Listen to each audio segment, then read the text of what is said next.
Hello दोस्तों, आज हम टॉपिक करेंगे सीआरपीसी का। Chapter 19 of CrPC, trial of warrant case by magistrate. Short में समझाऊंगा, सारा का सारा क्लियर हो जाएगा, बट अगर फिर भी ना हो तो फिर कमेंट में पूछ लेना, मैं बता दूंगा। सबसे पहले देखते हैं वारंट केसेस होते क्या हैं।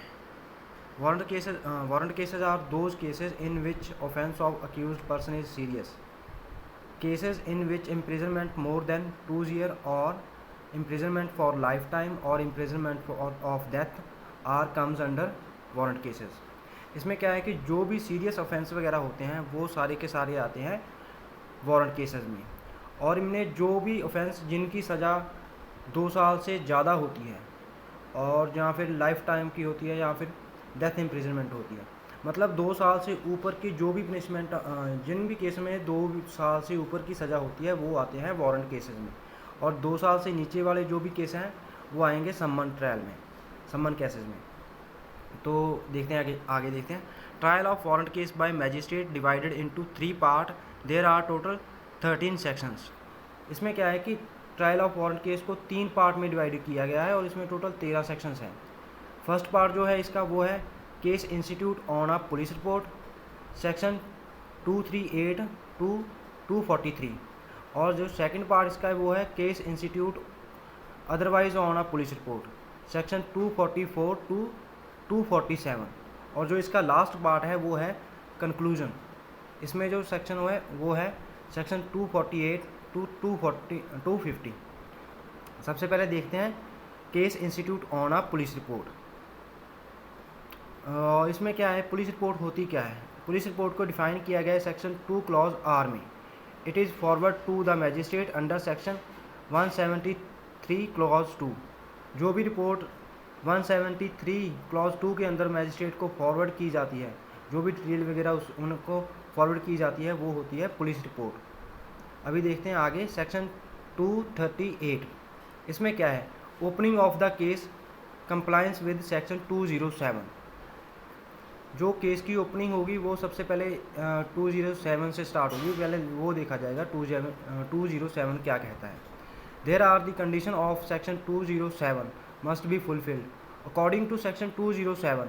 Supply to the accused the copy of police report and other documents attach with the police report should be given to the accused so that he can define himself. इसमें क्या है कि section 238 कह रहा है कि सबसे पहले देखो कि 207 कंप्लीट है या नहीं, उसमें जो कंडीशन दी गई है वो पूरी है या नहीं। सेक्शन 207 कहता है कि पुलिस रिपोर्ट की कॉपी एंड जो भी उसके साथ डॉक्यूमेंट वगैरह अटैच्ड हैं वो सारे के सारे अक्यूज्ड पर्सन को डिलीवर किए जाने चाहिए, दे दिए जाने चाहिए, वो भी फ्री ऑफ कॉस्ट, ताकि जो अक्यूज्ड है वो अपना डिफेंस ले सके। इसमें सिर्फ यही है, उसके बाद केस की ओपनिंग होगी। अगर 207 कंप्लीट नहीं है तो केस की ओपनिंग नहीं होगी। और सेक्शन 239 ये क्या कहता है, when accuse shall be discharge, accuse को कब डिस्चार्ज किया जाएगा। If there is no ground of the allegation to frame charges then accuse shall be discharge and also the reason will be written for that. इसमें क्या है कि अगर जो भी अक्यूज़ के ऊपर एलिगेशन वगैरह लगाई गई है उसका कोई ग्राउंड ही नहीं है, वो ग्राउंड लेस है, तो अक्यूज़ को डिस्चार्ज कर दिया जाएगा। मतलब अभी चार्ज फ्रेम हुआ भी नहीं और उसे रिलीज़ कर दिया, तो इसे बोलते हैं डिस्चार्ज। और जो भी रीज़न है डिस्चार्ज करने का वो मेंशन किया जाएगा कि हाँ इस रीज़न से हम अक्यूज़ पर्सन को डिस्चार्ज कर रहे हैं, इसका कोई भी ग्राउंड नहीं है इसलिए इसे डिस्चार्ज किया जा रहा है। अभी देखते हैं section 240 framing of the charge. First clause जो इसमें है वो है if there are ground on the allegation then framing of charge will be done, the magistrate frame a charge in written against the accused person. इसमें क्या है कि अगर मैजिस्ट्रेट को लगता है कि कोई एलिगेशन लगी है उसके ऊपर कोई ग्राउंड्स है, हाँ अभी सही है, जो भी उसने एलिगेशन वगैरह लगाई है उसका कोई ग्राउंड है, तो उसके ऊपर जो है चार्ज फ्रेम किया जाएगा। मीन्स एलिगेशन का ग्राउंड्स मिलते हैं तो चार्ज फ्रेम किया जाएगा, एंड ये चार्ज रिटर्न में होगा अक्यूज्ड के अगेंस्ट। और सेकंड जो क्लोज इसका है वो क्या कहता है, वो कहता है the charge shall be read and explain to the accused, he shall be asked whether he plead guilty of the offence charged और claim be to be trial. इसमें क्या है कि इसमें जो है जो भी चार्ज फ्रेम किया है वो सबसे पहले अक्यूज्ड पर्सन को एक्सप्लेन किया जाएगा, बताया जाएगा कि तुमने ये ऑफेंस किया है और हम ये चार्ज लगा रहे हैं। उसके बाद उससे पूछा जाएगा कि क्या तुम इसके लिए गिल्टी हो या फिर आगे ट्रायल मांगते हो, ट्रायल करना मांगते हो। तो फिर क्या है, तो फिर यही है इसमें, या तो फिर उससे पूछा जाएगा कि आप गिल्टी हो ऑफेंस के लिए या फिर ट्रायल चाहते हो। बस इतना ही है सेकंड क्लॉज में। और section 241 conviction of plea of guilty. If the accuse plead guilty the magistrate shall the record plea may in direction conviction him thereon. इसमें क्या है कि अगर अक्यूज पर्सन है जो गिल्टी प्ली कर लेता है, वो मान लेता है कि हाँ मैंने ऑफेंस किया है, तो ये मैजिस्ट्रेट के ऊपर है, वो अपनी डायरेक्शन के अकॉर्डिंग अपने अकॉर्डिंग उसे गिल्टी कन्विक्ट कर भी सकता है और नहीं भी कर सकता है। ये मैजिस्ट्रेट के ऊपर है कि वो उसे कन्विक्ट करेगा या नहीं करेगा। अगर अक्यूज्ड पर्सन गिल्टी प्ली कर लेता है, मान लेता है कि हाँ मैंने ये ऑफेंस किया है, तो ये मैजिस्ट्रेट के ऊपर होगा कि वो उसे कन्विक्ट करे या ना करे। Section 242 evidence for prosecution. The magistrate shall fix a date for the examination of witness if accused. इसमें क्या कि मैजिस्ट्रेट जो है वो प्रोसिक्यूशन के एविडेंस वगैरह लेने के लिए डेट फिक्स करेगा। अगर जो अक्यूज्ड पर्सन है वो रिफ्यूज़ कर देता है गिल्टी प्ली करने से, या फिर गिल्टी प्ली करता ही नहीं है, डज नॉट प्लीड गिल्टी, या फिर क्लेम टू बी ट्रायल, या फिर बोलता है कि मुझे ट्रायल चाहिए, आगे ट्रायल को बढ़ाया जाए, और या फिर जो इसका फोर्थ पार्ट है, the magistrate does not convict the accused under section 241, या फिर जो मैजिस्ट्रेट है उसे कन्विक्ट ही नहीं करता अंडर सेक्शन 241, मतलब उसने गिल्टी प्ली कर ली बट मैजिस्ट्रेट ने उसे कन्विक्ट नहीं किया। ये चार हैं, तब जाके मैजिस्ट्रेट जो है प्रोसिक्यूशन के एविडेंस वगैरह लेने के लिए डेट फिक्स करेगा। तो जो इसका सेकंड क्लोज है वो क्या है, magistrate may on the application of prosecution issue a summon to any of its witness directing him attend or to produce any document or things. इसमें क्या है कि अगर प्रोसिक्यूशन जो है किसी विटनेस को मंगवाने के लिए, बुलाने के लिए कोर्ट में कोई एप्लीकेशन वगैरह देना चाहता है, समन वगैरह इशू करवाना चाहता है, मतलब कि हाँ मैं ये डॉक्यूमेंट वगैरह प्रोड्यूस करना चाहता हूँ, उसके लिए मुझे समन इशू किया जाए, तो मैजिस्ट्रेट प्रोसिक्यूशन की एप्लीकेशन पे वो समन इशू कर देगा कि हाँ आप इस एविडेंस को, विटनेस को कोर्ट में मंगवा सकते हो, जो भी डॉक्यूमेंट आप पेश करना चाहते हो कोर्ट में वो दे सकते हो, उसके लिए समन इशू कर देगा।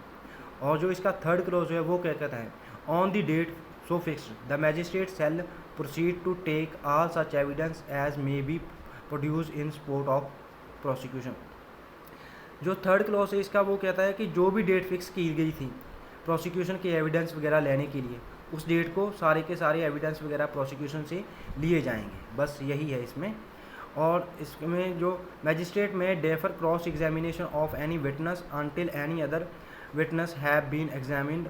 इसमें क्या है कि मान लो 3 विटनेस हैं, उनमें से दो का चीफ एग्जामिनेशन हो गया और एक का भी चीफ एग्जामिनेशन रहता है, तो मैजिस्ट्रेट क्या है कि उन 2 के क्रॉस एग्जामिनेशन को डेफर कर देगा जब तक थर्ड वाले पर्सन का चीफ एग्जामिनेशन नहीं होता,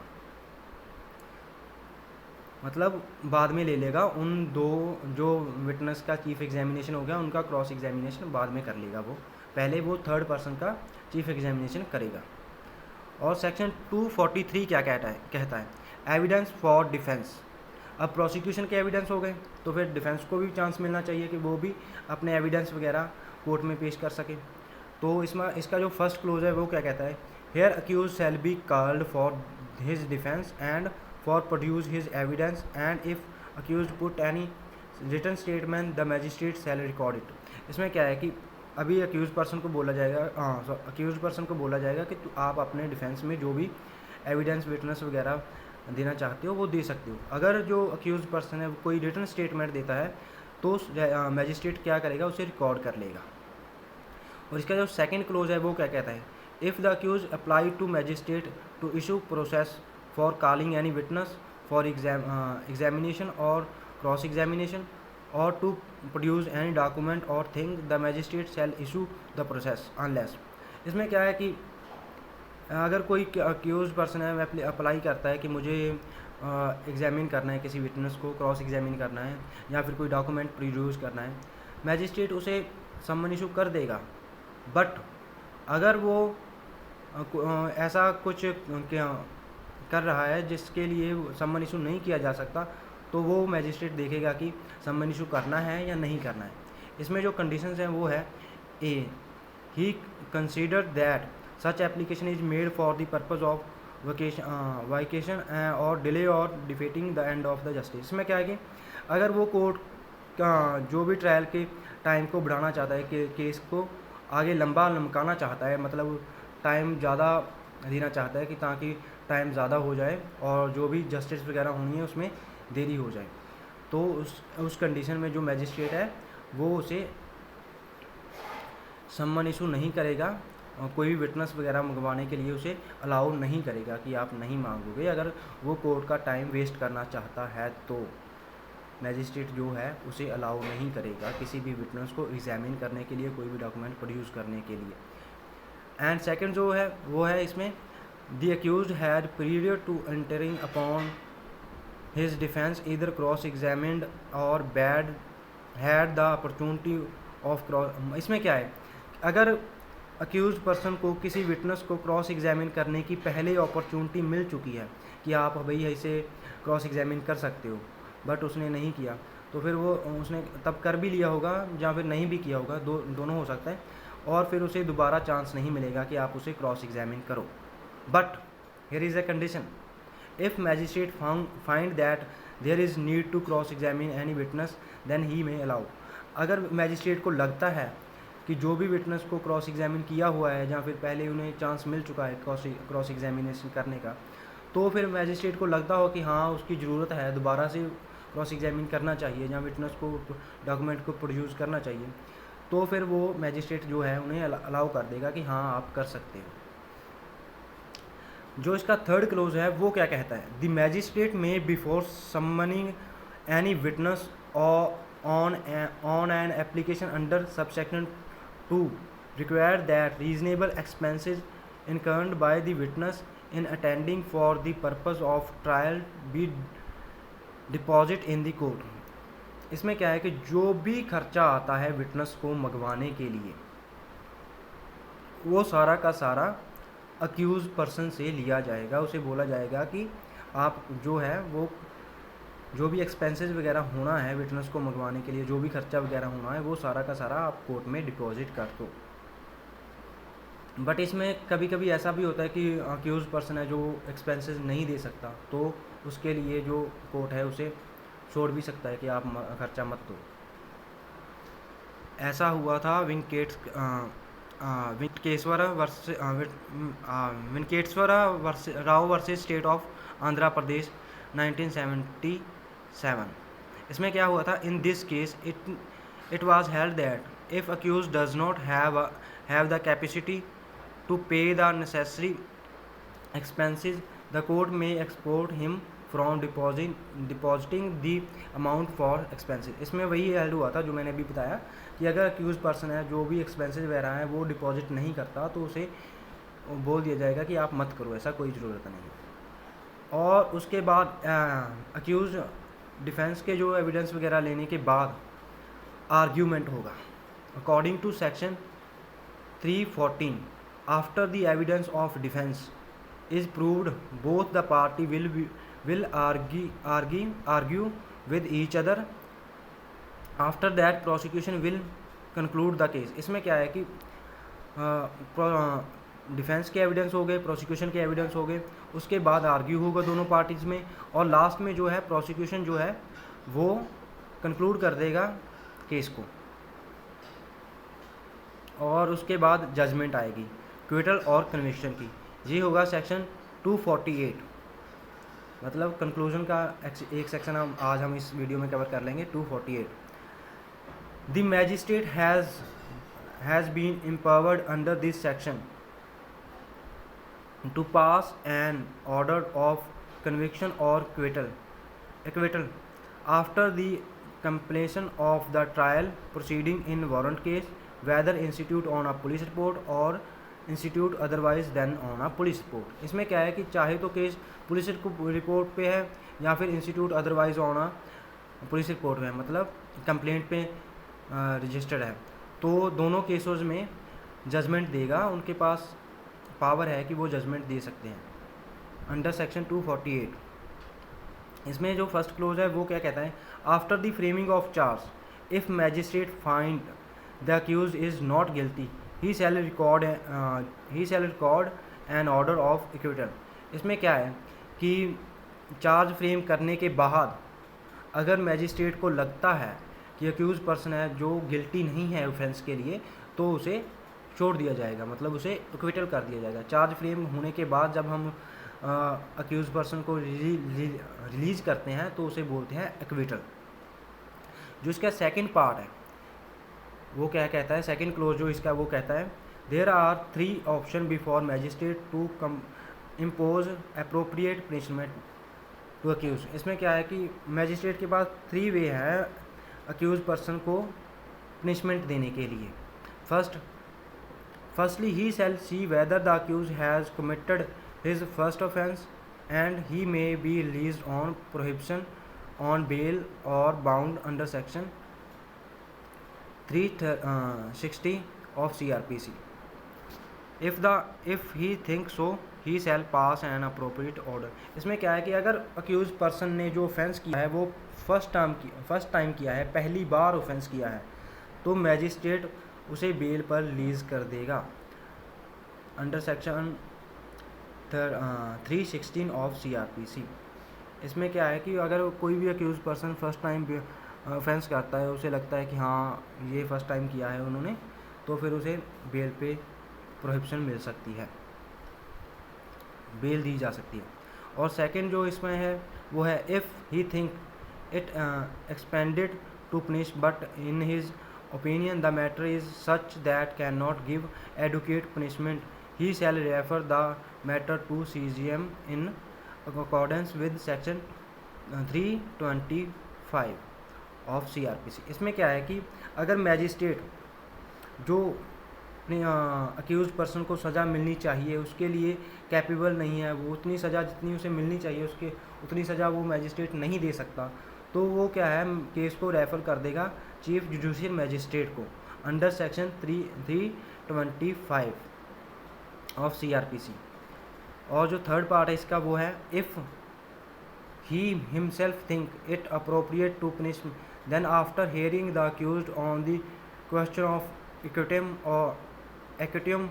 or type of punishment he shall pass sentence upon him।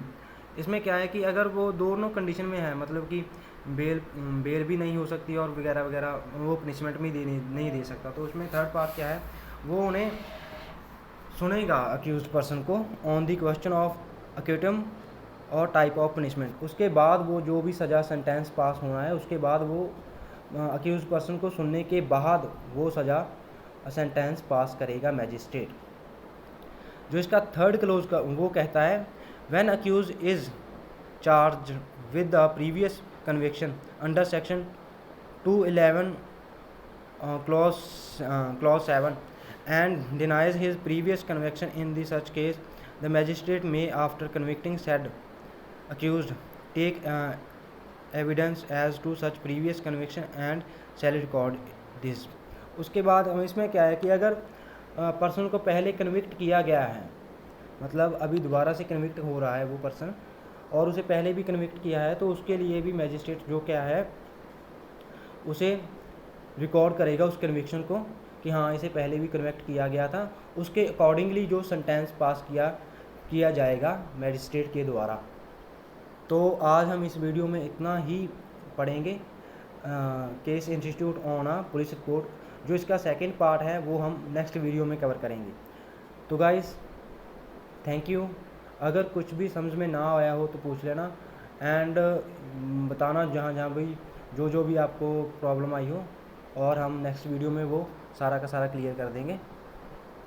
Video अच्छी लगी हो तो लाइक एंड शेयर करना, और फिर बता देना जो भी प्रॉब्लम हो, मतलब जो भी इम्प्रूवमेंट करनी है मुझे उसके रिलेटिंग जो भी कमेंट वगैरह हैं वो बता देना, हम आगे से वो इम्प्रूवमेंट कर देंगे वीडियो में। Thank you guys.